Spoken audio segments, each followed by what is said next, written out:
सुख झाले ओ साधने तो हा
सुख झाले ओ साधने तो हा विठ्ठल भगवान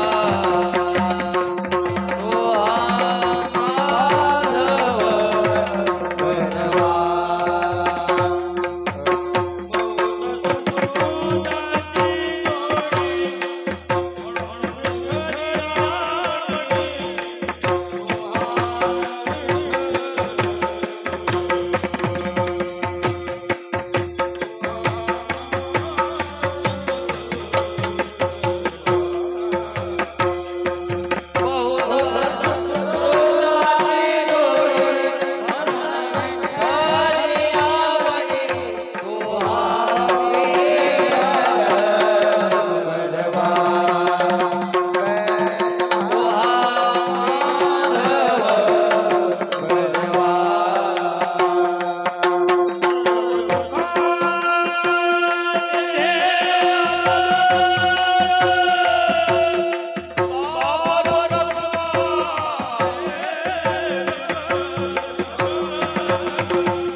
हरपोनी गेली निशी, हरपोनी गेली निशी,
वसले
देखो निद्रा कैसी न देखो नारायणी वसले घर नारायणी वसले घर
हरपोनी गेली निशी, हरपोनी गेली निशी, निद्रा कैसी न देखो. नारायणी वसले घर, निरंतर आनंद. अवघा रुधविला ठाव, अवघा रुधविला ठाव, गेला वाव मी माझे. नारायणी वसले घर, निरंतर आनंद. तुका म्हणे एके ठाई, तुका म्हणे एके ठाई, असो नाही क्षण भिन्न. नारायणी वसले घर, निरंतर आनंद. पांडुरंगा करू प्रथम नमन, दुसरे चरणा संतांची या, त्यांच्या कृपादाने कथीचा विस्तारू. बाबाजी सद्गुरु दास तुका, नमो सद्गुरु तुकया ज्ञानदीपा. नमो सद्गुरु सच्चिदानंद रूपा. नमो सद्गुरु भक्त कल्याण मूर्ती. नमो सद्गुरु भास्करा पूर्ण कीर्ती.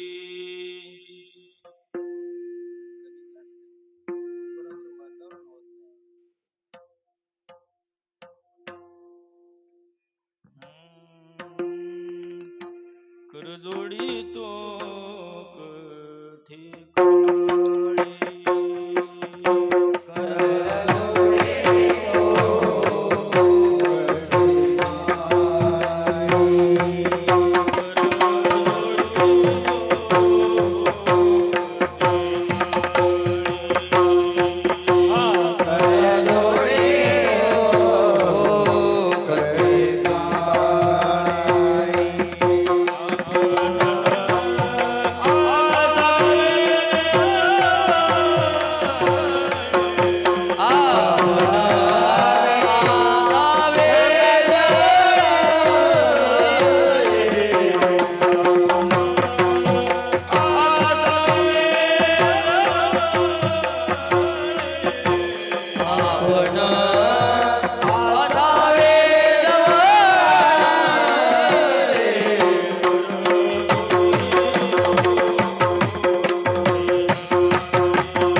हरपोनी गेली निशी, हरपोनी गेली निशी, निद्रा कैसी न देखो.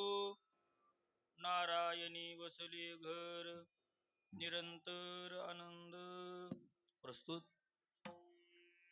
चिंतन रूपी सेवेकरता निवडलेला अभंग जगदमान्य जगद्गुरु तुकोबराय यांच्या गाथा संहितेतील 4 चरणाचा अभंग आहे. या अभंगातून भगवत कृपा प्रसादाने संत महात्म्यांची भेट झाल्यानंतर त्या भेटीचा परिणाम तुकाराम महाराज या अभंगातून सांगतात. तुमच्या आणि माझ्या भेटीचा परिणाम जोपर्यंत तुम्ही शांत बसत नाही तोपर्यंत मला काही सांगता येत नाही.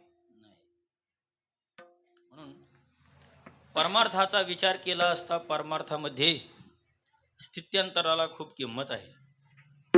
जर तुमच्या जीवनामध्ये स्थित्यंतर होत नसेल तर परमार्थ करून काही उपयोग नाही. म्हणून परमार्थिक साधकाने स्थित्यंतराकडे लक्ष दिलं पाहिजे. तुकाराम महाराज म्हणतात की माझ्या जीवनाचं स्थित्यंतर झालं. काय स्थित्यंतर झालं त्यासाठी संपूर्ण अभंग सांगतात.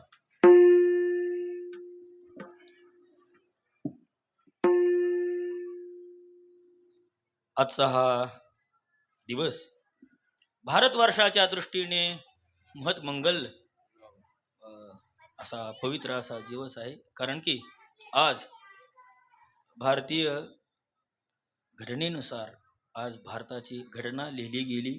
आज भारताचा प्रजासत्ताक दिन आहे बरं का. मी या अभंगातून थोडं क्रांतिकारकांचं जीवन ज्या पद्धतीने असतं त्याच पद्धतीने संतांचं जीवन साधकाचं जीवन कसं असतं हे थोडं सांगण्याचा प्रयत्न करेल. पण कुठपर्यंत करेल? जोपर्यंत तुम्ही शांत नाही बसणार तोपर्यंत सांगेल. नाहीतर मी काही ठरून आलेलं बुवा नाही.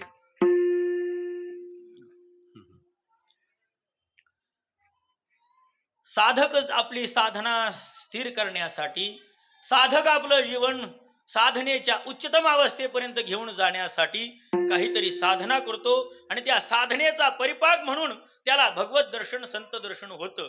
तद्वतच भारताला स्वातंत्र्य मिळण्यासाठी क्रांतिकारकांनी जे काही बलिदान दिलं, आहुती दिली, त्या आहुतीचं बलिदानाचा परिपाक म्हणून आपला भारत देश 1947 रोजी स्वातंत्र्य झाला बरं का. मग क्रांतिकारक होणं जसं सोपं नाही तसं साधक होणं सुद्धा सोपं नाही. मग आता तुम्हाला क्रांतिकारकाचं आणि साधकाचं जीवन एकसारखं कसं आहे हे तुम्हाला थोडं पटवून देतो बरं का. क्रांतिकारक होणं सोपं नाही तसं साधक होणं सुद्धा काही नाही सोपं नाही. पहिलं तर गोष्ट, ज्याला क्रांतिकारक व्हायचंय त्याने कोणती आपल्याला क्रांती करायची याच्या संबंधाने सुरुवातीला विचार करावा लागेल. कोणता विचार? आपल्याला काय क्रांती करायची बरं का याचा पहिला विचार करावा लागेल. दुसरं, मग त्या क्रांतिकारकांनी क्रांतीचा विचार केला तो देश स्वातंत्र्याच्या केला. जसा देश स्वातंत्र्याच्या क्रांतीचा विचार क्रांतिकारकांनी केला म्हणून ते जगामध्ये क्रांतीवीर ठरले बरं का.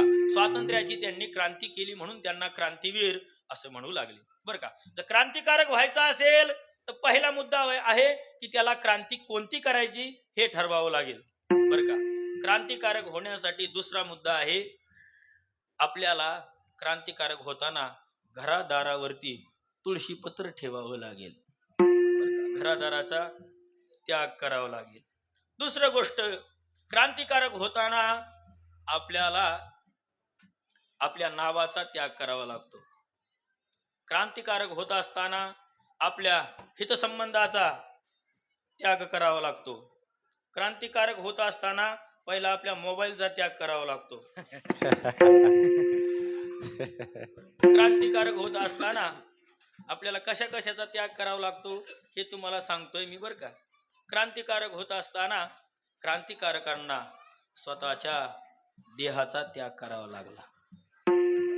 ज्यावेळेस त्यांना त्यांच्या देहाचा त्याग करावा लागला त्यावेळेस ही क्रांती, हा देश स्वतंत्र झाला. अन्यथा आपला देश स्वतंत्र झाला नाही असं समजा बरं का. माझं वाक्य जरा कोणाला कडू लागले तर लागेल, परंतु काही मला कोणाबरोबर सोयरीक करायची नाही आणि माझं काही स्टेटमेंट राजकीय हेतूचं बिलकुल नाही बरं का. क्रांतिकारक आपलं ही भारतामध्ये क्रांती होत असताना कोणत्याही नेत्याने भारतामध्ये क्रांती केली नाही. क्रांती जी केली ना ती देशासाठी बलिदान देणाऱ्या माणसाने, क्रांतिकारकांनी क्रांती केलेली आहे बरं का. ते आमचे गुरुजी गोड म्हणायचे, ते देशासाठी लढले ते अमर हुतात्मे झाले. जे देशासाठी लढले ना ती लोक अमर हुतात्मे होऊन गेले बरं का. मी लहान असताना आमचे गुरुवर्य बंडातात्या महाराज कराडकर, आम्ही सप्ताहाला जायचो बरं का. ते सप्ताहाला गेल्यानंतर मला कविता म्हणायला लावायची. संप्रदायामध्ये काही कवितेला महत्व नाही, पण ते मला म्हणायला लावायचे बरं का. ते म्हणायला लावायचे म्हणून एकच मी सरळ म्हणून दाखवतो तुम्हाला. गे माय भूत तिजे मी फेडी न पांग सारे, आणि न आरतीला हे चंद्र सूर्य तारे. बरं. आई तुझ्या पुढे मी होतो अजून ताना, शब्दात सोड माझ्या आता हळूच पाना. मी पाय धूळ घेतो जेव्हा तुझी जराशी, माझी ललाट रेषा बनते प्रयाग काशी. बरं का. काय त्या शब्दांचा अर्थ बरं का सर्वसामान्याच्या विचार कक्षेच्या पलीकडचा आहे. परंतु असो, हे क्रांतिकारकांचं जीवन इतकं उज्ज्वल आहे, आपण त्याला शब्दामध्ये गुंफू शकत नाही. त्या क्रांतिकारकांच्या त्यागामुळे आज आपण इथे मंडपामध्ये व्यवस्थित बसत आहोत. बरं का. नाहीतर लोक या इंग्रजांविषयी काय म्हणतात हे मला माहिती नाही, परंतु असं सांगतात बरं का. आता किती खरं किती खोटं मला माहिती नाही, परंतु भारताला नेहमी खऱ्या इतिहासापासून वंचित ठेवलंय. भारताला नेहमी खऱ्या इतिहासापासून वंचित ठेवलंय. भारताचा एक काय काय खोटं खोटं लिहिलंय, त्या खोट्याचा सुद्धा एक नवीनच इतिहास तयार होईल की भारताच्या इतिहासामध्ये लोकांनी खोटं कसं बिंबवलंय. बरं का. काय बिंबवलंय गुरुवारी तात्या नेहमी सांगत असतात. ते म्हणतात की वास्को द गामा आपल्याला प्रकरण शिकवलं. काय वास्को द गामा प्रथम खलासी भारतामध्ये आला. काय आला? वास्को द गामा नावाचा प्रथम खलासी भारतामध्ये आला आणि त्यांनी भारताचा काय लावला? शोध लावला. किती साली? 1400 साली. 1400 काहीतरी आला तो. आणि काय लावला त्याने? भारताचा शोध लावला. 1400 साली वास्को द गामा भारतात आला आणि त्याने भारताचा शोध लावला. मग तिथून आधी काय भारतातले लोक भजी खात होते काय? अरे, वास्को द गामा भारतात येण्या अगोदर मुकुंदराजाने, ज्ञानोबारायांनी, भानुदास महाराजांनी दिव्यतम असं वाङ्मय तयार करून ठेवलं होतं. कधी? वास्को द गामा भारतात येण्याच्या अगोदर. आणि हे काय आपल्याला शिकवतात? काय लावला? भारताचा शोध कोणी लावला? वास्को द गामाने भारताचा शोध लावला. आणि आम्ही आतापर्यंत पेपर मध्ये काय लिहित होतो? वास्को द गामाने काय लावला? भारताचा शोध लावला. आणि त्याला आपल्याला किती मार्क पडत होते? पैकीच्या पैकी 10च्या 10. खरे खरं खरं खरं खरं. बाबा लॉर्ड मॅकोलेने आपली जेवढी शिक्षण संस्था बर्बाद करून टाकली ना महाराज, तितकं आपलं कोणीच वाटोळ केलं नाही. आमची शिक्षण संस्था, आमची परंपरागत पद्धती, बरं त्याच्यावर कोणी लोक विचार करणारी सुद्धा माणसं नाहीत सध्या. का? कोणाला वेळच नाही त्याच्यावर विचार करायला. कठीण आहे. म्हणून अशा बारीक बारीक गोष्टी आहेत महाराज. असा अनंत विभूषित, अनंत असा संपन्न भारत देश ह्या क्रांतिकारकांनी स्वतंत्र केला. जसं क्रांतिकारकांनी भारत देश स्वतंत्र करण्यासाठी आपल्या प्राणाची आहुती दिली, ही जशी त्यांची क्रांती आहे, तसं साधकाने आपल्या जीवनामध्ये सद्गुरु भेट प्राप्त झाल्यानंतर त्याच्या जीवनामध्ये जो काही बदल होतो, तो बदल सुद्धा एक मोठी काय आहे? क्रांतीचा आहे. म्हणून साधकाला आपल्या जीवनामध्ये बदल घडवावा लागतो. मग साधकाला आपल्या जीवनामध्ये कोणता बदल घडवावा की जेणेकरून साधकाची दशा उत्तम होईल? बरं का, हा महत्वाचा मुद्दा आहे. परमार्थिक अवस्था ज्या ज्या लोकांना साध्य करायची त्या लोकांनाच आमचं काही बोलणं कळेल, अन्यथा आमचं बोलणं सुद्धा काही गप्पा गोष्टी सारखंच वाटेल. म्हणून ज्याला परमार्थ काही साध्य करायचं आहे, अशा साधकाने आपल्या जीवनाला सुरुवातीला एक केंद्रित केलं पाहिजे. ज्याला एक केंद्रित करता आलं त्याला परमार्थ यशस्वी झाला, साध्य झाला. पण जो परमार्थ एक केंद्रित होण्याच्या मार्गाने चालतो त्याला सद्गुरु संत महात्मे भेटतात. महाराज, सद्गुरु संत महात्मे कोणाला भेटतात?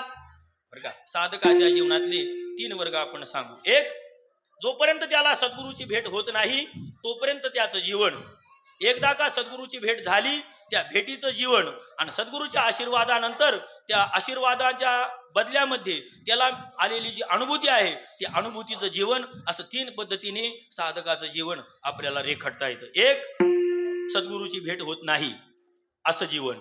दुसरं, सद्गुरूची भेट झाली असं जीवन. आणि तिसरं, सद्गुरूच्या भेटीनंतरचं जीवन. म्हणून परमार्थाला याला उच्चतम विचार करायचा आहे त्याने या 3 टप्प्यांचा बारकाव्याने विचार करावा लागेल. म्हणून ज्याला याला बारकाव्याने विचार करता येईल त्यालाच काहीतरी परमार्थ साध्य होईल. कल्पना करा, तुम्हाला सद्गुरूची भेट होत नाही म्हणजे काय होती बरं का. परमार्थाचा विचार साधकाला जोपर्यंत सद्गुरूची भेट होत नाही तोपर्यंत त्याची स्थिती ही भ्रमजनित असते. मला सद्गुरू भेटतील का, माझा उद्धार होईल का, मला संत महात्मे भेटतील का, मला मोक्षाचं ज्ञान कळेल का, या विचारांच्या काहूरमध्ये, त्याच्या अंतःकरणात विचारांचं काहूर माजतं आणि त्या विचाराच्या स्पर्धेमध्ये तो आपल्याला योग्य मार्गदर्शक कोण भेटेल याच्या शोधात चालतो. म्हणून तो शोधतो शोधतो शोधतो शोधतो आणि शोधल्यानंतर त्याला एक इच्छित स्थळ प्राप्त होतं आणि ते इच्छित स्थळ म्हणजे संत महात्मे असतात.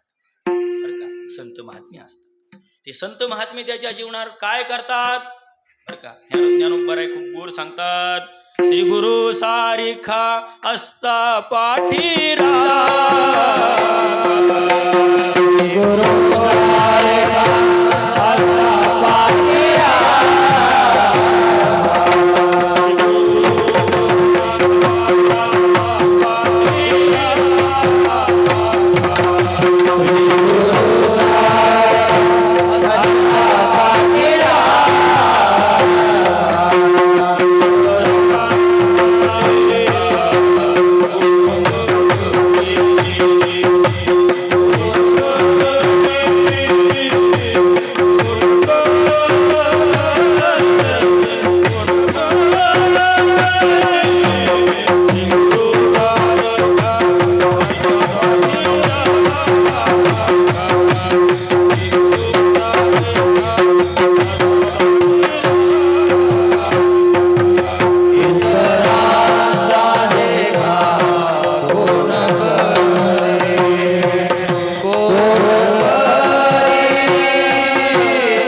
पाठीरा,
पाठीराखीव होतात. मग त्या साधकाला संतांची भेट कधी होती? ज्ञानोबराय म्हणतात, ऐसे कर्म साम्य जशा होय जेथ विरेशा सद्गुरु अपेसा भेटेची गा. बर का, तुकाराम महाराज असंच सांगतात. अर्थ काम चाडना हे चित्ता माना मान मोह माया मिथ्या वर्ते समाधानी जाणून नेनता साधू भेट देती तया अवचिता रे. संत महात्मे साधकाला अवचित भेट देतील, पण कधी? साधकाची स्थिती तयार झाल्यानंतर, अन्यथा साधकाला भेट देऊ शकत नाही. आता साधकाची अवस्था झाली आणि साधकाला संत महात्म्यांची भेट झाली, इथपर्यंत मी तुम्हाला सांगितलं. आता एकदा संत महात्म्यांची भेट झाल्यानंतर ती भेट बर का एक लौकिक दृष्टीने होते आणि दुसरी अलौकिक दृष्टीने होते.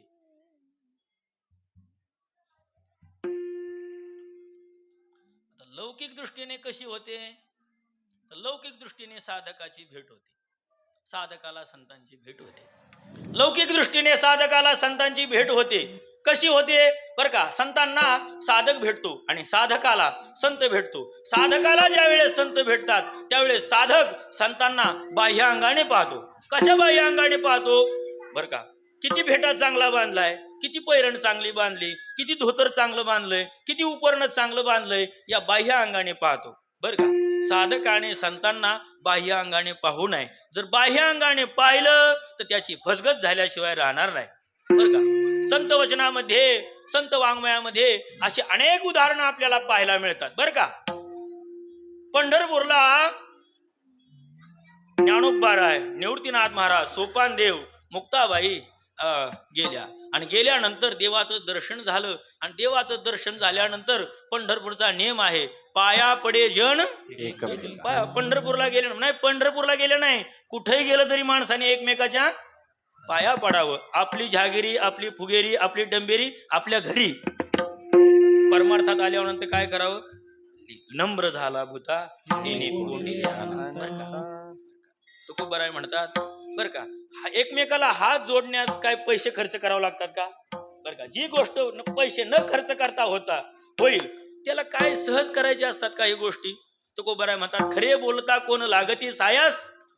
काय खरं बोलायला काय सायास लागतं का? लागत नाही. खोटं बोलायला सायास लागतं. खोटं बोलायला काय लागतं? सायास लागतं. खरं बोलायला सायास लागत नाही. का लागत नाही बर का? खरं बोलणाऱ्या माणसाला कधी काय खरं बोललंय याची आठवण ठेवावं लागत नाही, पण खोटं बोलणाऱ्या माणसाला काय करावं लागतं? मी कोणत्या माणसाला काय खोटं बोललोय हे काय करावं लागतं? नित्य आठवणीत ठेवावं लागतं. आणि ज्याला हे आठवणीत ठेवता येत नाही ना त्याचं खोटं पचत नाही, असं नियमच आहे बुवा. तसं पाया पडायला काय जातंय? सगळे लोक एकमेकाच्या पाया पडत होते. ज्ञानोबाराय, निवृत्तीनाथ, सोपानदेव, मुक्ताबाई सगळ्यांच्या पाया पडत होते बर का? नामदेवराय सुद्धा गादीवर फडकरी म्हणून बसले होते. काय बसले होते? नामदेवराय सुद्धा गादीवरती फडकरी म्हणून बसले होते. सगळ्यांनी नामदेवरायांचं दर्शन घेतलं. काय? सगळ्यांनी नामदेवरायांचं दर्शन घेतलं, पण नामदेवराय सुदभर सुद्धा काय नाही झाले, वाकले नाही. का वाकले नाही माहितीये का? मी पंढरपूरचा आहे आणि ही लोक माझ्या गावात येतात. अजून सुद्धा पंढरपूरच्या लोकांना हाच अभिमान आहे. मी पंढरपूरचा आहे आणि ही सगळी माझ्या गावात येतात, त्यामुळे मी यांच्या पाया पडायचं काम नाही बर का? तीर्थावळीमध्ये नामदेवराय सांगतात बर का, विद्या, वय, जाती, कुळाचा अभिमान. माणसाला कशाचा अभिमान असतो? विद्या. मी माझ्यासारखा पखवाजा कोणी नाही, मी माझ्यासारखा गायक कोणी नाही, मी माझ्यासारखा कीर्तनात झोपणारा कोणी नाही, माझ्यासारखा कीर्तनकार आहे कोणाला सांगता येते? विद्या बर का? विद्या, वय, जाती. महाराज, माणसाला विद्येचा अभिमान असतो, माणसाला वयाचा अभिमान असतो बर का? एखादा लहान मुलगा जर एखाद्या वयोवृद्ध माणसाला काही सांगायला गेला, तुझ्यापेक्षा 1000 पावसाळे खायले मी, सहज म्हणतो का नाही? वयाचा माणसाला अभिमान असतो. विद्या, वय, जाती, माणसाला जातीचा अभिमान असतो. मी खानदानी पाटील आहे बर का? काय अभिमान असतो का नाही? पण काय होतं? तुका म्हणे नरकी घाली अभिमान येतो. विद्या, वय, जाती, कुळाचा अभिमान, हे अभिमान असतात ना. तुकाराम, आपली नामदेवराय सुद्धा याच अभिमानामध्ये गुर पडलेले होते. दर्शन घेतलं नाही. काय घेतलं नाही त्यांनी? दर्शन घेतलं नाही. खरं सांगा, माझा दृष्टांत संपला. ज्ञानोबाराय, निवृत्तीनाथ, मुक्ताबाई, सोपानदेव यांच्याकडे नामदेवरायांनी सूक्ष्म दृष्टीने पाहिलं का स्थूल दृष्टीने? कोणत्या दृष्टीने पाहिलं?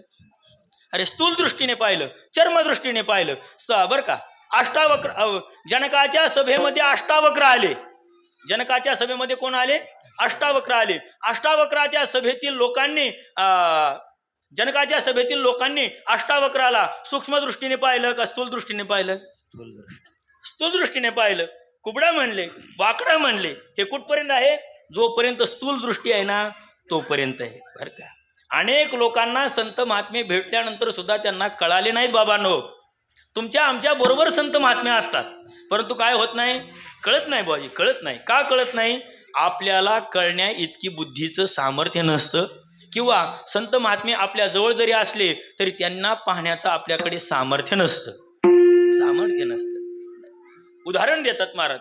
जसं नामदेवरायांना ज्ञानोबराय तुकोबराय समजले, ज्ञानोबराय नामदेवरायांना निवृत्तीनाथ सोपानदेव मुक्ताबाई समजले नाही. जनकाच्या सभेतील लोकांना अष्टावक्र समजले नाही. देहूच्या गावातील मंबाजी बुवांना तुकोबराय समजले नाही. बरं का, मी मंबाजी बुवाचं, नामदेवरायांचं, जनकाच्या सभेतील लोकांचं सांगत नाही, मी तुमचं आमचं सांगतोय. खरं सांगा, आजपर्यंत आपल्याला कोणी सत्पुरुष संत महात्मे भगवंत भेटून गेले असतीलच. बरं का, आमचे गुरुजी एक वाक्य खूप चांगलं सांगायचे. ते म्हणायचे, माणसाच्या एकंदर आयुष्यामध्ये एकदा तरी त्याला संत भेट आणि एकदा तरी त्याला भगवत दर्शन होतंच. फक्त त्याचं सामर्थ्य नसतं की ते संत दर्शन आणि ते भगवत दर्शन त्याला पचवावं.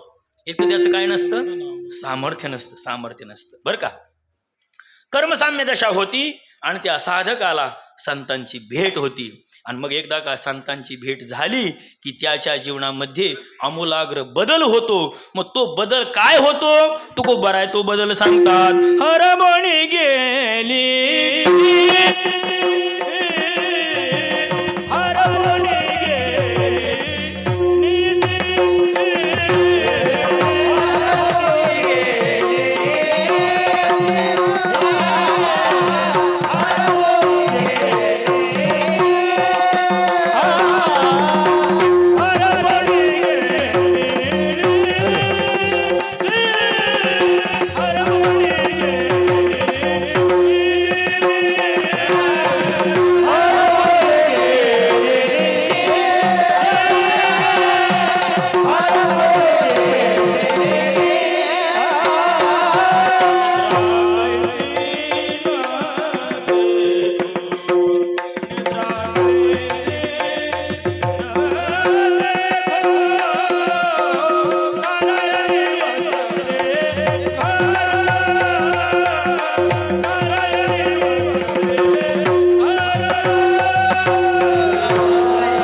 परिवर्तन होतं तर ते परिवर्तन सांगतात.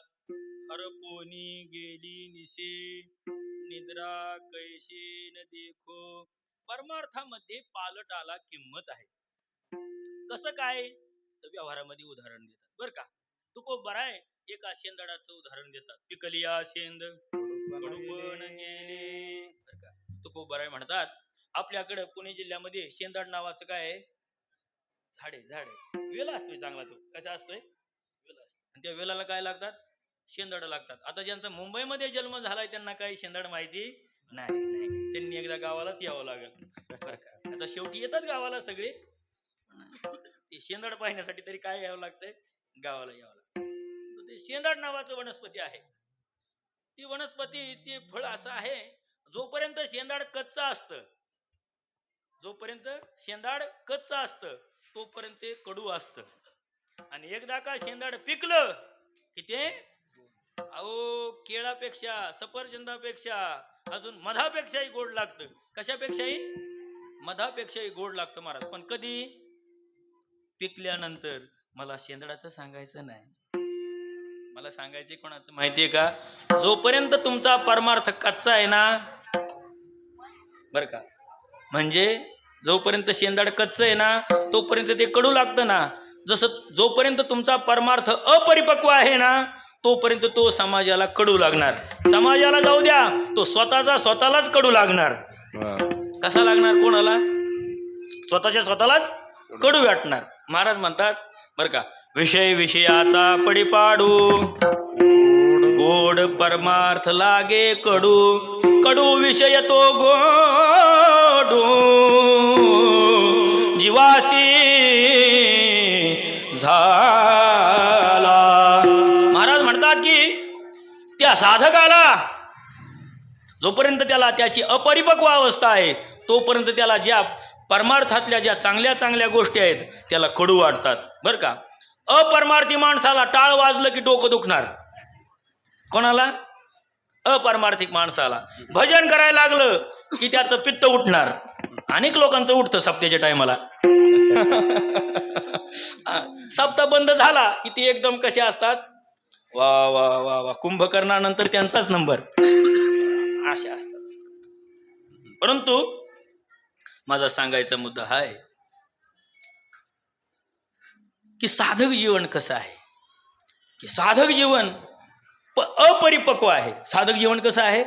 अपरिपक्व. आणि जोपर्यंत त्याला पक्व दशा येत नाही ना तोपर्यंत त्याला गोडी येत नाही, गोडी येत नाही, गोडी येत नाही. महाराज म्हणतात गोडी येण्यासाठी माणूस मूळचाच गोड असावा लागतो. बरं का. खरं सांगा, साखर आहे, साखरेमध्ये मूळचीच गोडी आहे का नाही? साखरेमध्ये मूळचीच गोडी आहे का नाही? खरं सांगा काका, साखरेमध्ये मूळची गोडी आहे का नाही? मग साखरेमध्ये महाराजी जर मूळची गोडी आहे तर मग ही साखर आहे आणि ही गोडी आहे असं दाखवता येईल का? नाही. काय महाराजी, तुमच्या बेळगावमध्ये काय आहे का असं? काय ही साखर आहे आणि ही गोडी आहे असं सांगता येईल का? नाथ महाराज गोड उदाहरण देतात. नाथ महाराज म्हणतात, साखर दिसे परी गोडी न दिसे,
साखर दिसती.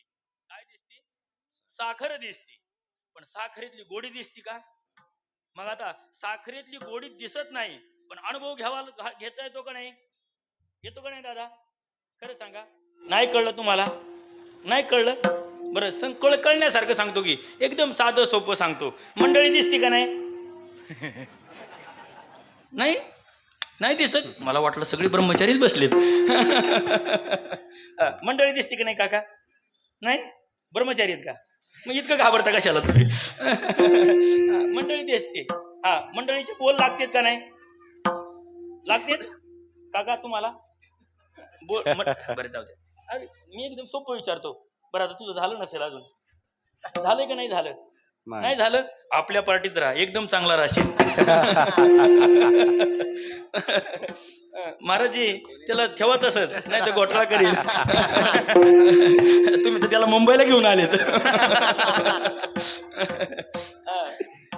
ऐका, गंमत करत नाही मी, मला सांगायचंय तुम्हाला, काय माहितीये का? ऐका, महाराज रोज लोक आम्हाला भेटतात, रोज. वा वा वा वा महाराजजी, आमची मंडळी ना एकदम सुंदर बर का, बोलायला थोडी कडू आहे.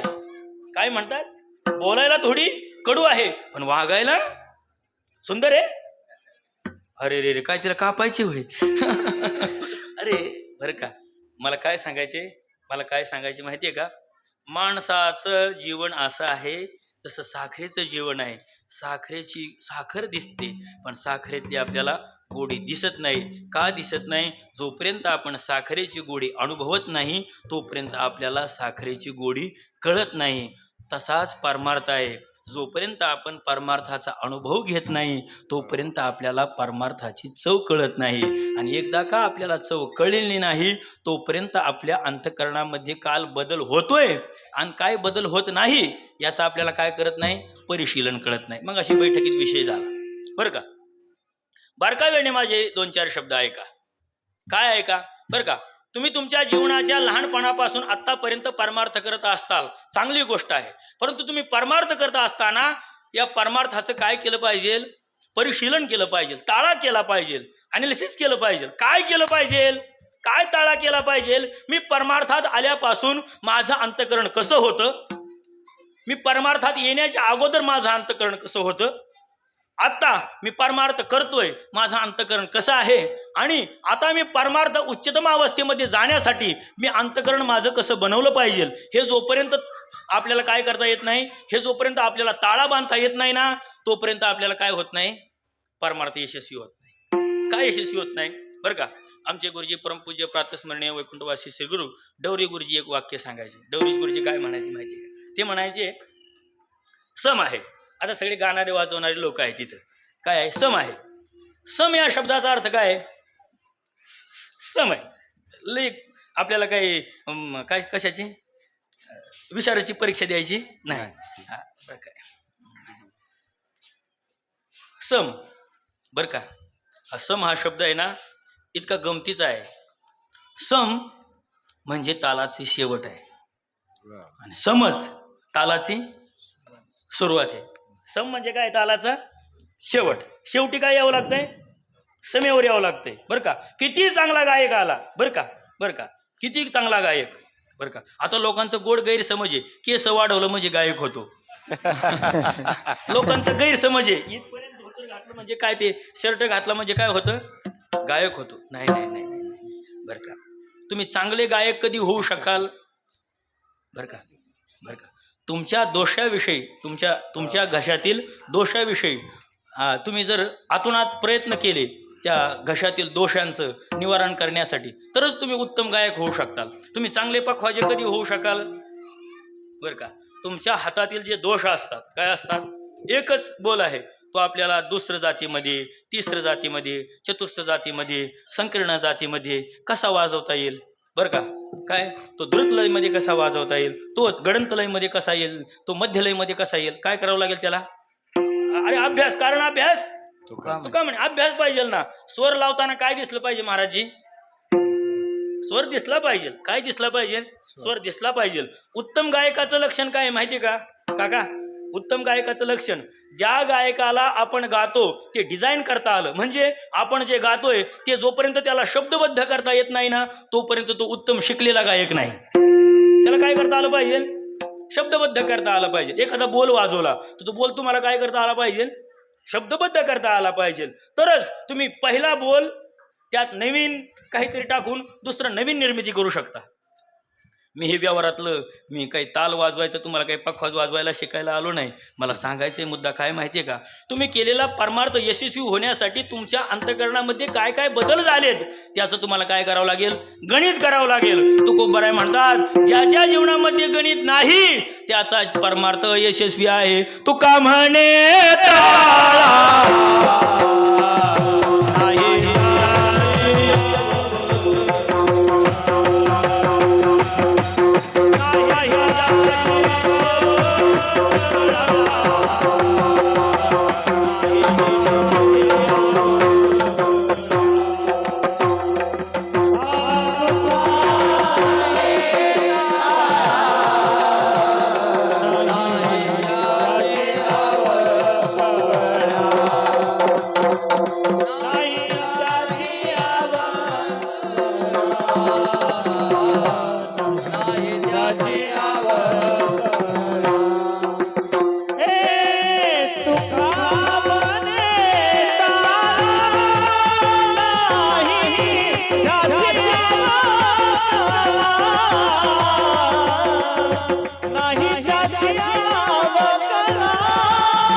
देहूवरून आळंदीला दर्शनासाठी आले. आणि दर्शनासाठी ज्ञानोबारायांचं दर्शन व्हावं हे प्रत्येकालाच वाटतं. तसं तुकाराम महाराजांना सुद्धा काय वाटलं, मला ज्ञानोबारायांचं दर्शन व्हावं. आणि ज्ञानोबारायांच्या दर्शनासाठी तुकोबराय आळंदीला आले. आणि आळंदीला आल्यानंतर तुकोबराय ज्ञानोबारायांचं दर्शन घेतात. श्री संताची या माथा चरणावरी साष्टांग हे करी दंडवत. तुकोबराय दर्शन घेतात आणि दर्शन घेऊन तुकोबराय ज्ञानोबारायांच्या प्रांगणामध्ये बसतात. काय बसतात, ज्ञानोबारायांच्या जे प्रांगण आहे. आता पूर्वी काही तितकं प्रांगण नसेल, ती तुकोबरायांनी जे ज्ञानोबारायांचं जितकं मंदिर बांधलेलं असेल ते आतमधला गाभारा आहे ना, ते तुकाराम महाराजांनी बांधलेला आहे. पहा, ते मंदिराच्या आवारामध्ये तुकोबराय बसलेले असतील. आणि बसलेले असल्यानंतर तुकोबराय असं काही इकडे तिकडे पाहतात. एक चिमण्यांचा थवा तुकाराम महाराजांच्या जवळ आला. आणि तुकाराम महाराजांच्या जवळ आल्यानंतर तुकाराम महाराजांची कल्पना करा, तुकाराम महाराजांची आणि त्या चिमण्यांची नजरानजर झाली. आणि नजरानजर झाल्यानंतर त्या शांत असलेल्या चिमण्या तुकाराम महाराजांना पाहिल्यानंतर उडून निघून गेल्या. काय गेल्या? उडून निघून गेल्या. तुकाराम महाराजांच्या डोळ्यात पाणी यायला लागलं. का पाणी यायला लागलं? तुकाराम महाराज म्हणतात, मी परमार्थ करतोय आणि मी परमार्थ करत असताना या चिमण्यांना बर का माझ्यामध्ये वैरभाव आला. माझ्यामध्ये काय आला? वैरभाव आला. आणि वैरभाव आल्यामुळं यांच्यात आणि माझ्यात त्यांना भेद दिसला, त्यामुळे त्या उडून गेल्या. मी किती अपराधी आहे, मी किती अयोग्य आहे. बर का तुकाराम महाराज काय करतात? आत्मचिंतन करतात. मी किती अयोग्य आहे, मी किती अवगुणी आहे की माझ्यामुळं या चिमण्या उडून गेल्या. तुकाराम महाराजांनी ज्ञानोबरायपाशी धरणं धरलं. आणि तुकोबराय म्हणतात, जोपर्यंत या चिमण्या माझ्या अंगावरती येऊन बसत नाही ना, तोपर्यंत मी नामस्मरण थांबवत नाही. काय करत नाही? तोपर्यंत मी नामस्मरण थांबवत नाही. प्रसंग असा झाला, तुकोबराय इतकं नामस्मरण करतात, इतकं नामस्मरण करतात, इतके विधेय होऊन जातात की त्या गेलेल्या चिमण्या परत अंगावर येऊन बसतात. तुकोबराय अभंग लिहितात, अवघी भूते साम्य आली, देखली म्या कै होती, विश्वास तो खरा मग पांडुरंग कृपेचा. अवघी भूते साम्य आली, हे जग जगनो हे अवघा जनार्दन, अशी त्या अवस्था होती. खरं सांगा, तुकाराम महाराजांना चिमण्या उडून गेल्या तर त्यांना काळजी पडली. कोण? तुकाराम महाराजांच्या जीवनामध्ये चिमण्या उडून गेल्या तर त्यांना काळजी पडली. आमच्या जवळून माणसं थवेच्या थवे निघून जातात, आमच्या जवळून घराच्या घर फुटतात, आम्हाला काळजी पडते का? काहीच वाटत नाही. काहीच वाटत नाही. का? आम्ही काय केलं नाही अशाच हे भूमिकेमध्ये असतात. साधक अवस्था आपल्या जीवनामध्ये काय बदल घडतोय या बदलाकडे विशेष लक्ष देतात. तुकाराम महाराज म्हणतात, मला सद्गुरू संतांची कृपा झाली आणि माझ्यामध्ये बदल झाला. तो कोणता बदल झाला? हरपोनी गेली निशी. निशी माझ्या जीवनामध्ये जो अंधार होता तो अंधार नाहीसा झाला. मग कोणता अंधार होता? बर का, ह्या भारताला हे भारत पारतंत्र्याच्या अंधारामध्ये होता. स्वातंत्र्य सैनिकांनी काय केलं? या पारतंत्र्याच्या अंधारातून स्वातंत्र्याचा सूर्योदय या समाजाला दाखवला. जसं स्वातंत्र्य सैनिकांनी पारतंत्र्यातून समाज स्वातंत्र्याकडे आणला, तसं साधकाच्या जीवनामध्ये सुद्धा पारतंत्र्य होतं. ते कशाचं? तर अविद्येचं होतं. तो अविद्ये त्या काय झालं? सद्गुरू संत महात्म्यांची भेट झाली आणि सद्गुरू संत महात्म्यांची भेट झाल्यानंतर अविद्या नाहीशी झाली. ज्ञानोबरायांचा एक प्रसिद्ध अभंग आहे. ज्ञानोबराय असं म्हणतात, अविद्या निशीचा लोटला प्रहर, रजेशी मिळाला तन अंधार, प्रबोध झाला उठले यादव वीर,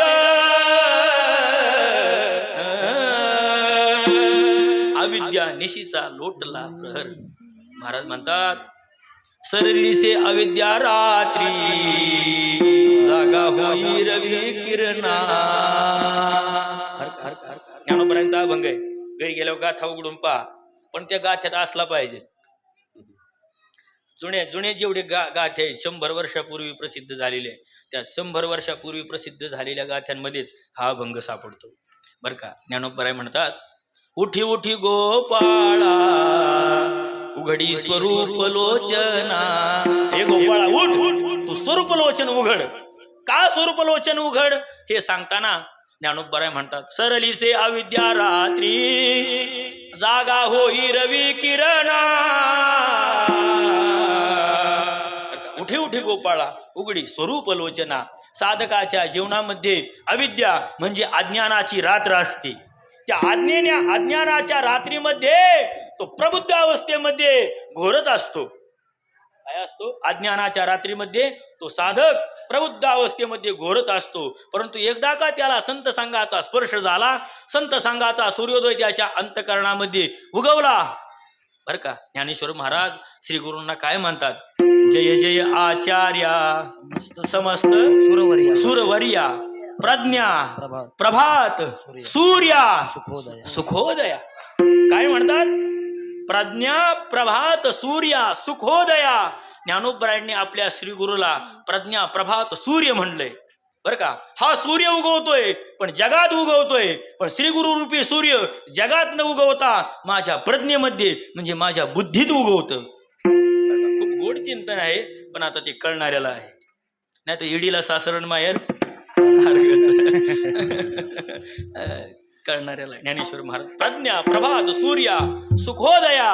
महाराज साधू संतांची भेट झाल्यानंतर साधक सुखासारखा होतो, सुखरूप होतो. म्हणून हरपोनी गेली निशी, त्याची झोप नाहीशी झाली. मग आता झोप नाहीशी झाली, निद्रा कैसी न देखो. बरं का. काय? आता आम्ही निद्रेला पाहतच नाही. मग निद्रा पाहत नाही म्हणजे काय पाहत नाही? आम्ही झोप पाहत नाही असा अर्थ करायचा नाही. आम्ही दुःखाला, आम्ही अज्ञानाला पाहतच नाही. अर्थ काय करायचा? एकदा का सद्गुरू संतांची भेट झाली की सद्गुरू संतांच्या भेटीनंतर साधकाच्या जीवनामध्ये दैन्य दुःख मान येती जवळी, दहनय होळी होती दोष. त्यांना दैन्य दुःख त्याच्या जवळ येत नाही. काय येत नाही? दैन्य दुःख आम्हा न येती जवळी. बरं का. दहनय होळी होती दोष.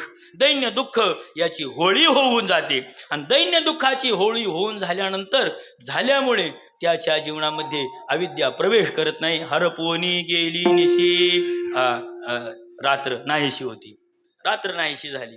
मग काय होतं? बरं का. तुकाराम महाराज नाटात सांगतात, रवीच्या नावे निशिका नास, उदय होताचे प्रकाश हा? आता आम्हा कैसा दोष आता आम्हा कैसा दोष तू जगदीश कैवारी कैवारी. अभंगाची सुरुवात आहे. बर्वे झाले आजीवरी नाही नाही पडलो मृत्यूच्या आहारी वाचून आलो येथवरी उरले ते हरी तुम्हा समर्पण दिला या काळी अवकाश कार्याकारण उरले शेष नाही पडिलो नाही नाही पडले आयुष्यानाश कार्याकारण उरले शेष गेले ते भूस जाओ परत बोडणे खोटे पावता थडी स्वप्ने झाली ओढा ओढी नाचली जागृती घडी साच जोडी शेवटी गोड घास गोड घास. पुढे महाराज म्हणतात तुम्हा पावविली हाक तेने निरसला धाक तुमचे भागते हे कौतुक जे शरणागत रोज लक्षावे रवीच्या नावे निशीचा निशीचा नाश. अरे पाठच हे रवीच्या नावे निशीचा नाश उदय होताची प्रकाश. काय आता आम्हा कैसा आता आम्हा कैसा दोष तू जगदीश आता जळो देह सुखदंभमान न करी तयासे साधन. महाराज म्हणतात आता जळो सुख देहदंभमान हे सगळं जळू दे पण कशी कधी रवीच्या नावे निशीचा नाश. बरं का तुकाराम महाराज गाथ्यात अजून एक अभंग आहे. निशांत महाराज जाऊन घरी पहा जी बरं का काय म्हणतात. सवे असता धनी आड येऊ न शके कोणी नलगे विनवणी पृथकाची करावी. या अभंगाची सुरुवात आहे. रवीचा प्रकाश झाल्या घडी निशी नाश या अभंगाची सुरुवात आहे. बरं का घरी जाऊन गाथा जाऊन पाहून घ्या. बरं का जी माणसं कीर्तनानंतर घरी जाऊन गाथा ज्ञानेश्वरी वाचतात ना त्यांनाच कीर्तन 1% समजतं. कोणाला कीर्तना अरे कीर्तन म्हणजे अभ्यासाचं काय आहे माहितीये का. प्रश्नपत्रिका आहे.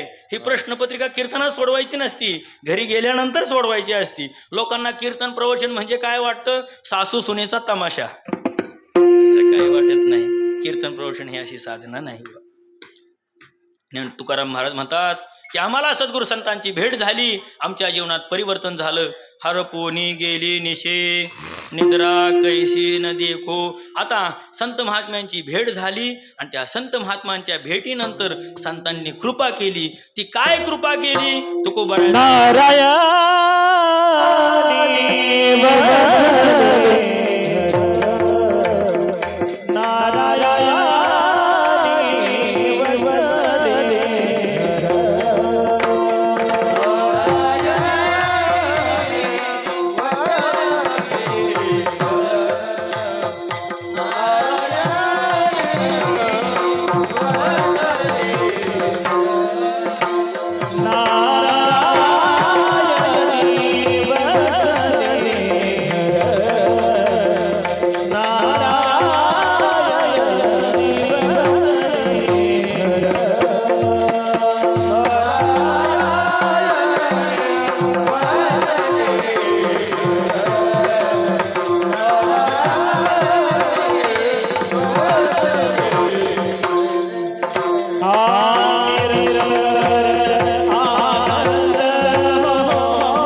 सद्गुरु संत महात्म्यांची कृपा झाली आणि सद्गुरु संत महात्म्यांची कृपा झाल्यानंतर माझ्या अंतकरणामध्ये जे काही किलमिष होत, माझ्या अंतकरणामध्ये काम, क्रोध, लोभ, मद, मत्सर नावाचे जे काही विकार होते ते विकार नाहीसे झाले.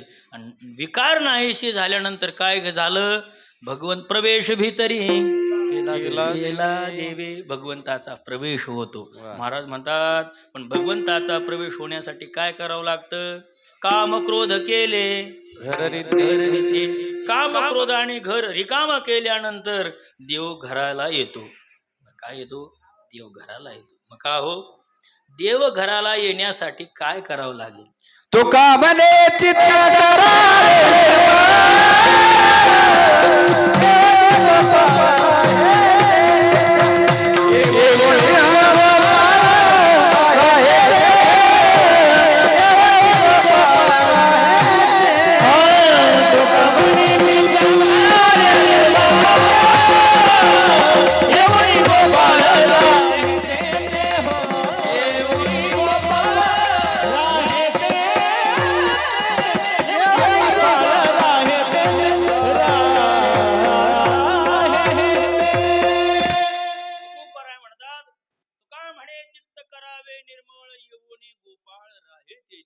सुरुवातीला चित्त निर्मळ करावं लागेल. कसं? निर्मळ चित्ते झाले नवनीते, पाषाणा पाझर फुटती रे. निर्मळ चित्त झालं पाहिजे बरं का. परमार्थाची खूण काय आहे? तर परमार्थाची मुख्य खूण आहे साधकाचं अंतकरण निर्मळ झालं पाहिजे. निर्मळ अंतकरण झालं म्हणजे काय? अंतकरण निर्म्याने धुतलं असं नाही बा बरं का. तुम्हाला एक गंमत सांगू का? तुमचे शर्ट, तुमचे कपडे निर्म्याने धुतले आणि चांगले खादीचे कपडे घालून तुम्ही कीर्तनाला पुढे येऊन बसले म्हणजे तुम्ही चांगले श्रोते, चांगले कीर्तनकार, चांगले वक्ते असं काही नाही बरं का. असं काही नाही. कपड्यावर परमार्थ बिलकुल नाही. काही नाही, काही नाही परमार्थ. कपड्यावर जर परमार्थ असेल तर भिंतीला कोणते कपडे होते? कपड्यावर जर परमार्थ असेल तर रेड्याला कोणते परमार्थ होते? कपडे होते का रेड्याला? बरं का. रेड्याला कपडे नव्हते, भिंतीला कपडे नव्हते. ज्ञानोबराय तुकोबरायांच्या घोड्याला कपडे आहेत का? नाही नाही. त्यांना लागलेल्या ते बैल असतात. खरं सांगा, ज्ञानोबरायांच्या रथाला काय असतात? बैल असतात. तुकोबरायांच्या रथाला काय असतात? बैल असतात. खरं सांगा, त्या बैलांपेक्षा आपण अभागी आहोत का नाही? काय आहेत आपण? त्या बैलांपेक्षा काय आहेत? अभागी आहोत. त्या बैलांना आळंदीपासून पंढरपूर पर्यंत आणि पंढरपूर पासून आळंदी पर्यंत ज्ञानोबराय तुकोबरायची संगत आहे महाराज. आणि आपल्याला पाहिलं की ढकलून देते महाराज. आपले पुणे जिल्ह्यातले लोक आणि मराठवाड्यातले लोक याच्यात फरक आहे बरं का. मामा, सभाजी मामा, काय फरक आहे सांगू का तुम्हाला? आपले लोक 50 तास 48 तास दर्शनाला उभं राहतील. नाही. किती तास? 60 तास ते लोक काय करतात? उभं राहतील. आपल्या लोकांना जर जाऊन विचारलं ना, मामा किती वेळ लागला आपलं दर्शनाला? नाही नाही म्हणाले. धोंडोपंत दादाच्या तिथंच वर चढलो. मामाला लक्षात आलं मला कोणाला सांगायचे. मी म्हणलं रात्री आले, आमच्या नंतर आले आणि दर्शन घेऊन आले. कसं काय आले? आम्ही आलो तर दर्शन बारी लांब होती. म्हणजे तुम्हाला खुशकीचा मार्ग लक्षातच येणार नाही. आमचे ते मोकलकर मालक आहेत ना, ते दर्शन घ्यायला एकदम चपळ आहेत. त्यांच्या बरोबर जर तुम्ही दर्शन घ्यायला गेले की तुमचं लवकर दर्शन होणार. फक्त मार खायची तयारी पाहिजे. काय पाहिजे महाराज? काही काही लोक दर्शनासाठी कसे असतात? उतावीळ असतात. खरं सांगा, ती अवस्था आहे. ती काय आहे? अवस्था आहे, अवस्था आहे, अवस्था आहे. तुकोबराय म्हणतात देवाचा प्रवेश निर्मळ अंतकरणामध्ये होतो. ज्याचं अंतकरण निर्मळ नाही ना, त्याच्या अंतकरणात देवाचा प्रवेश नाही. प्रवेश नाही. एक गवळण सांगतो तुम्हाला. एक गवळण देवाबरोबर खेळ खेळू लागले आणि खेळ खेळता खेळता खेळता देव आणि ती म्हणू लागले की अरे आपण खेळ खेळतोय पण या खेळाला काहीतरी पणाला लावलं पाहिजे. काय लावलं पाहिजे? पणाला लावलं पाहिजे. असं म्हणतात, मला काही अनुभव नाही, लोक जुगार खेळतात, पण जुगारीला काय लावतात? पैसे लावतात ना. आता आपल्याला सगळ्यात मोठा जुगार माहिती आहे ना, पांडवांनी काय खेळला होता? द्यूत म्हणजे काय? जुगार खेळला होता. त्यांनी काय लावलं होतं? स्वतःची संपत्ती लावली होती. परिणाम काय झाला? बघा, महाभारत झालं आणि काय झालं? परिणाम काय? महाभारत झालं. परिणाम काय झाला? तसं ती राधा, आपलं गवळण आणि देव खेळ खेळायला लागले. सोंगट्याचा खेळ खेळत होते. गवळण, अरे खेळामध्ये मजा नाही का देवा? मजा नाही? अरे काहीतरी पण पाहिजे बरं का, काहीतरी वस्तू पणाला लावली पाहिजे तर खेळण्यात मजा आहे. देवा, अरे तुझा परमार्थ करता करता, तुझं नामस्मरण करता करता माझ्याकडे तर काहीच शिल्लक राहिलं नाही बरं का. काय? परमार्थ करणाऱ्या माणसाकडे काही शिल्लक राहत नाही. देवा, तुझं नामस्मरण, तुझा परमार्थ करता करता, तुझी सेवा करता करता माझ्याकडे काहीच शिल्लक नाही. देव काय म्हणतो? तुझं वाक्य चुकलंय, माझ्याकडे काही शिल्लक नाही, पण मी आहे ना. काय? मी म्हणजे काय? तू अजून शिल्लक आहे ना. तुझ्याकडे काय नाही, पण कोण शिल्लक आहे? तू शिल्लक आहे. म्हणलं चालल, मी कोणाला लावलं? मी डावावर लावलं तर चालल? हो, पण मी डावावर लावून चालल. ती गवळण सुद्धा देवाचं बारसं जेवलेली होती बरं का. कुठली होती? अवदरची होती ती.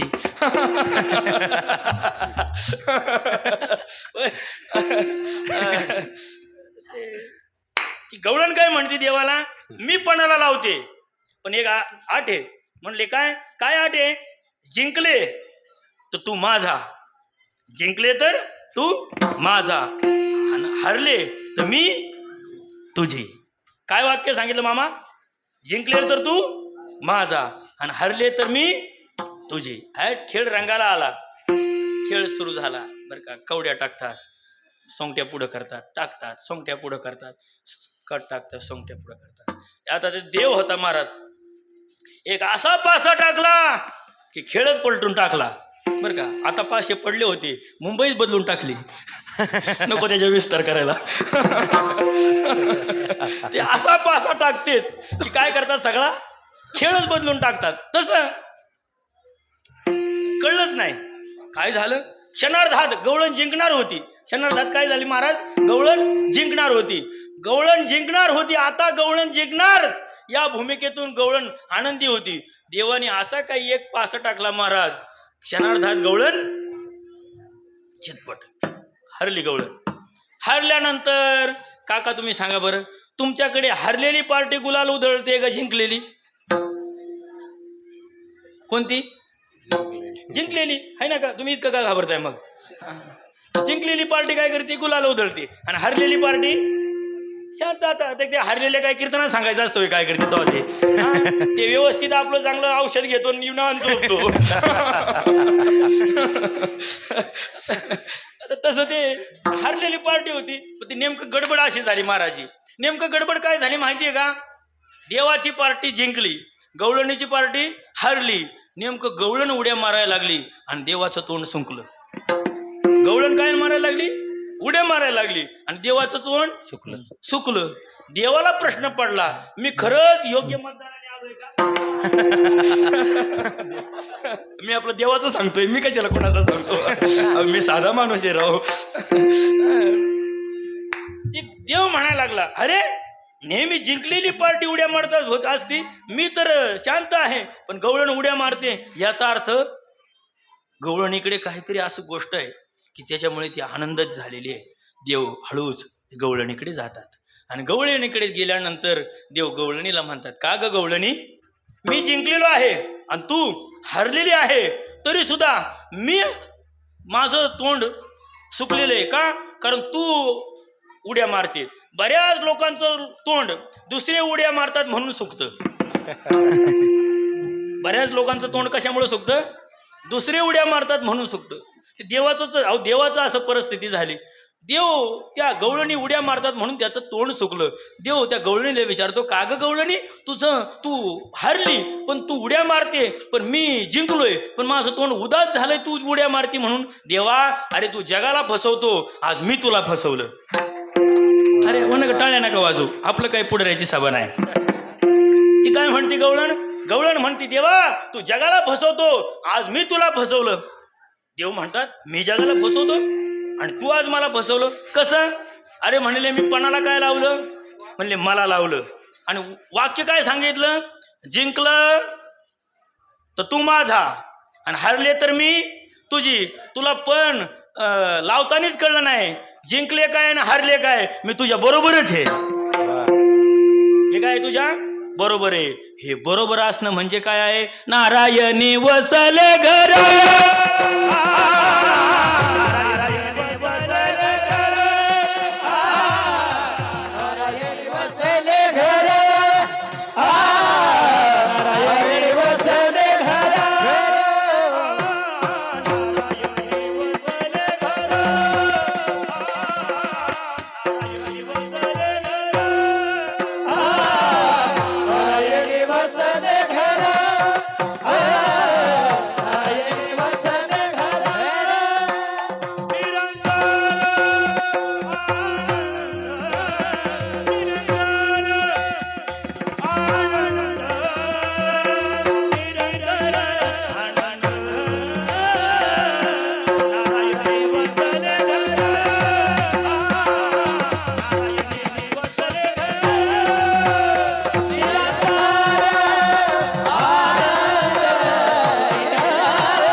देवाचा प्रवेश गोकुळामध्ये झाल्यानंतर गोकुळाची स्थिती काय झाली? गो म्हणजे इंद्रिय. गो काय करा?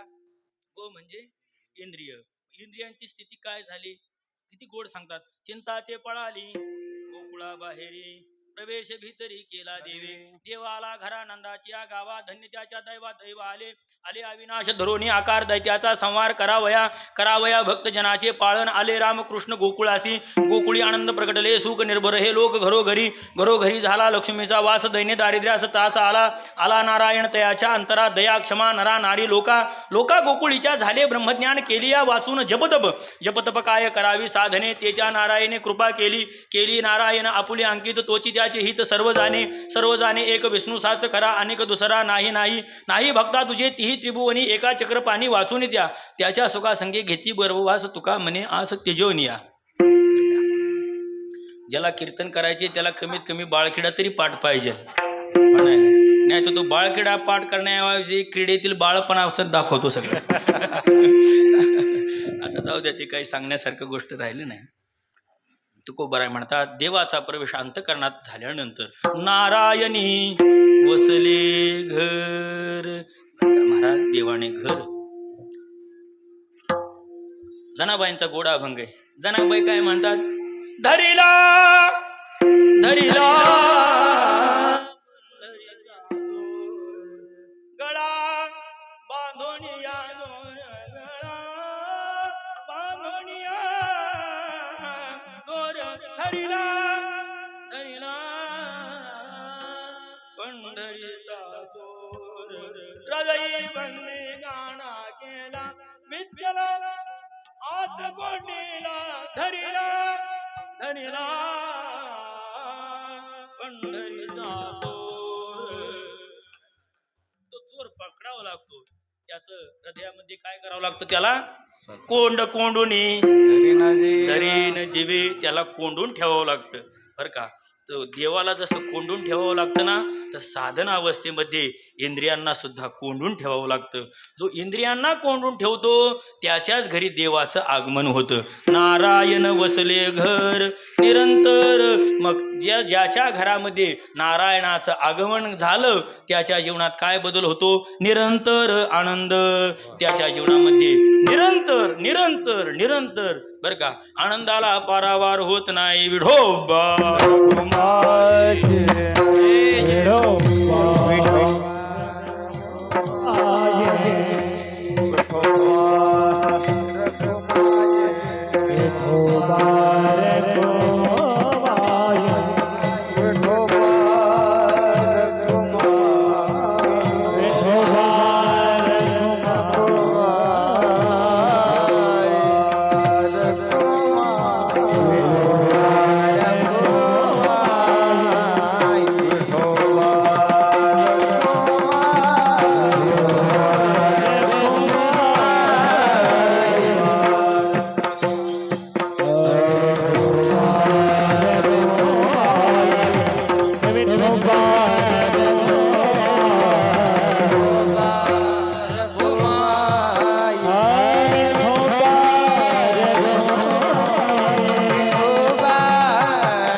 गेलेली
नारायणाने माझं घर वसवल्यामुळे नारायणी बसरे घर दोन अर्थ करा बर का. नारायणाने माझं घर वसवलं असाही अर्थ करता येईल आणि नारायण घरी वसला असाही अर्थ करता येईल. सद्गुरु कृपा झाली. आता दोन्ही शब्दाच्या अर्थामध्ये परत दुसरं एक नवीन कीर्तन होईल पण आता ती आवरून घेतो मी. नारायणी बसले घर नारायण घर वसले. परिणाम काय झाला? निरंतर आनंद माझ्या जीवनामध्ये बर का आनंद झाला. नुसता आनंद झाला नाही, निळोबरायांची गवळण आहे. आजी आनंदासी आनंद माझा झाला, आजी आनंदासी आनंद माझा झाला. आनंदाला आनंद झाला, हर्षाला हर्ष झाला, सुखाला सुख भेटू आलं. कशासाठी? आज श्रीरंग निज दृष्टी स्थिरावला. म्हणून महाराज म्हणतात अवघा हृदविला ठाव, देवाचा ठाव हृदयामध्ये प्रविष्ट झाला आणि गेला वाव मी माझे. बर का, देवाचा प्रवेश हृदयामध्ये झाल्यानंतर देव साधकाचं अस्तित्व नाहीस करतो.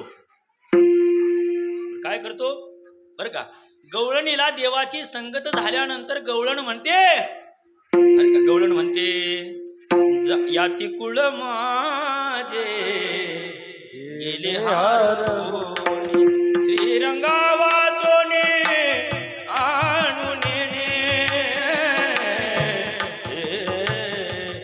माझं काय हरवलं याती कुळ माझे गेले हरपोणी माझं सर्व हरपून गेलं कोणामुळं देवाचा प्रवेश झाला बर का एकदा का अंतकरणामध्ये देवाचा प्रवेश झाल्यानंतर साधक स्वतःला विसरून जातो बर का जो साधक स्वतःला विसरून जातो तो साध्य अवस्थेपर्यंत पोचला असं समजावं तुकोबरा म्हणतात अवघा हृदविला ठाव गेला वाव मी माझे महाराज म्हणतात की एकदा मी आणि माझं बर का 5व्या अध्यायामध्ये ज्ञानोबरांनी संन्यासाची व्याख्या सांगितली कोणाची संन्यास कशाला म्हणतात बर का आता न्यायस नित्य संन्यासी सकर्म कर्म अनुभव याच्यावर सांगताना ज्ञानेश्वर महाराज म्हणतात आणि मी माझी आईशी आठवण विसरले जयाचे अंतःकरण पार्था तोची संन्यासी जाण निरंतर आली आची शेन करी गेली आची घंटी न करी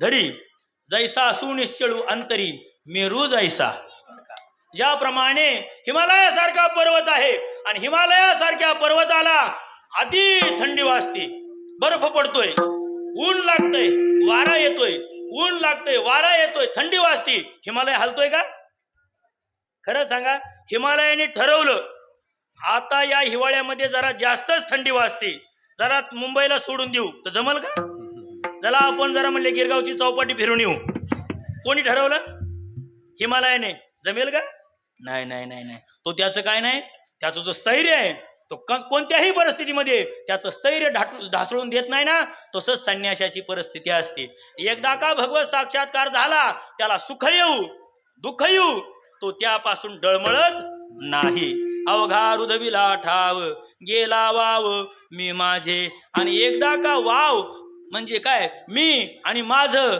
हे नाहीस झालं ती नाहीस झाल्यानंतर त्याची अवस्था काय होते तुकोबराय म्हणतात तुका म्हणे एके ठाई तुका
भेद आहेत बरं का सजातीय विजातीय बरं का काय स्वगत सजातीय विजातीय 3 भेद आहेत या भेदापासून या 3 भेदांच्या ठिकाणी राहिलो नाही मी एका ठिकाणी आलो तो का म्हणे एके ठाई म्हणजे काय अवघियाचा करोनी मेळा तुझं गोपाळा तुझं डोळा राखिले तुकोबाराय म्हणतात तुका म्हणे एके ठाई या सर्वांना स्वगत सजातीय विजातीय भेदांना आम्ही एकत्र केलं आणि एकत्र केल्यानंतर काय झालं असो नाही क्षण भिन्न त्यापासून त्या देवापासून आम्ही क्षणभरासाठी सुद्धा वेगळे होणार नाही का वेगळे होणार नाहीत नारायणी वसरे घर निरंतर आनंद मग असा परमार्थ कोणाला झाला जगामध्ये दोनच महात्म्यांना झाला ज्ञानेश्वर माऊली, ज्ञानराज माऊली, तुकाराम.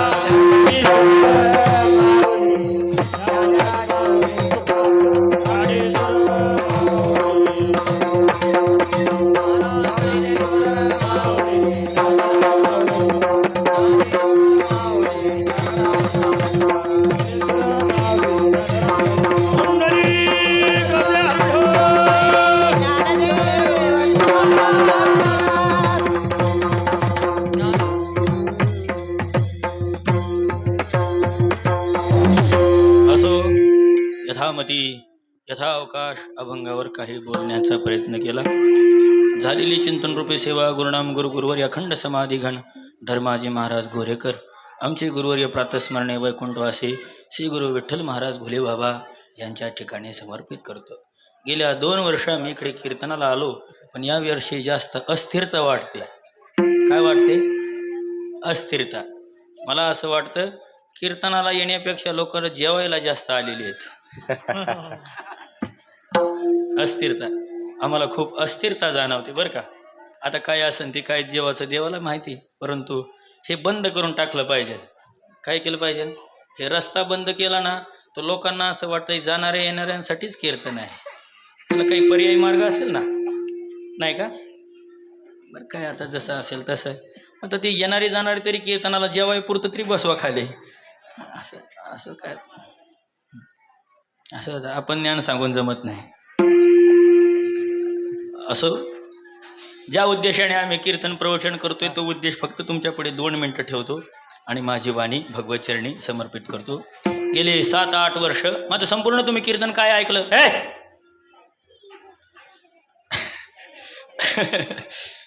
माझं संपूर्ण तुम्ही कीर्तन काय ऐकलं काय कळलं यापेक्षा माझं हे 2 मिनिटाचं स्टेटमेंट आपण आवर्जून ऐकावं की जेणेकरून आमचं कार्य थोडं तुमच्या लक्षात येईल. गेली 7-8 वर्ष आम्ही संत श्रेष्ठ ज्ञानेश्वर महाराजांच्या वाङ्मयावरती अभ्यास करत आहोत.